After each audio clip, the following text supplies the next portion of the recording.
লালমনিরহাটের কালীগঞ্জে তারুণ্যের আস্থা সংগঠনের উদ্যোগে ইফতার দোয়া মাহফিল অনুষ্ঠিত হয়েছে।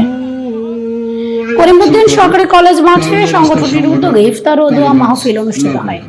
দোয়া মাহফিল অনুষ্ঠানে উপস্থিত ছিলেন কালীগঞ্জ থানার ওসি সেলিম মালিক, উপজেলা বিএনপির সদস্য ফারহান উদ্দিন আহমেদ পাশা, আব্দুল বাসেদ পাটোয়ারি, উপজেলা যুবদলের আহ্বায়ক জাহাঙ্গীর আলম আঙ্গুর, সদস্য সচিব কুদরত ই মেহেরবান মিঠু, ইউনিয়ন যুবদলের সভাপতি জুয়েল আহমদ, সাধারণ সম্পাদক ওবায়দুল ইসলাম প্রমুখ সহ বিএনপি ও অঙ্গ সংগঠনের নেতৃবৃন্দ উপস্থিত ছিলেন। সম্পাদক রাকিবুল ইসলাম উপপ্রজন্মকে পথ প্রদর্শন করবে, তরুণরা দেশকে রিপ্রেজেন্ট করবে, দেশের নেতৃত্বে এগিয়ে থাকবে, দেশের নেতৃত্বে সর্বময় ক্ষমতাধর অবস্থানে তারা নেতৃত্ব দিবে।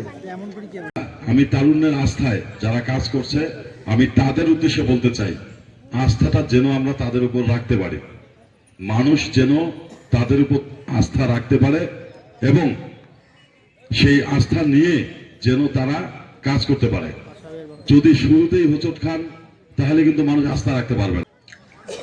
তবে আমি এতটুকু বলি, দেশ মাতৃকা আমাদের, মাটি আমাদের,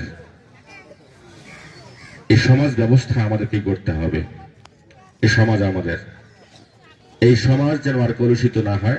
18টি বছর ধরে গত সরকারের আমলে যারা এটা পরিচালনা করেছেন, তাদের আমল থেকে আজকে হঠাৎ করে 5 আগস্টের পরে দিন বদলের পরিবর্তনের হাওয়া লাগার কারণে বাংলাদেশের অনেক রাজনৈতিক হিসাব নিকাশ বদলে গেছে। আমরা অন্যান্য ওয়ার্ডগুলো যেভাবে কালীগঞ্জ থানায় 72টি ওয়ার্ড নিরাপদে রয়েছি, এই ওয়ার্ডটি কিন্তু একটু আতঙ্কিত, কখন কি হয়ে যায় এই আতঙ্কে বিরাজ করছে এখানকার জনসাধারণ। আপনারা যারা উপস্থিত রয়েছেন তাদের প্রতি আমার একটি কথা, সেটা হচ্ছে আমরা শান্তি চাই। বিগত দিনে কি হয়েছে তার হিসাব তো সরকারই নেবে।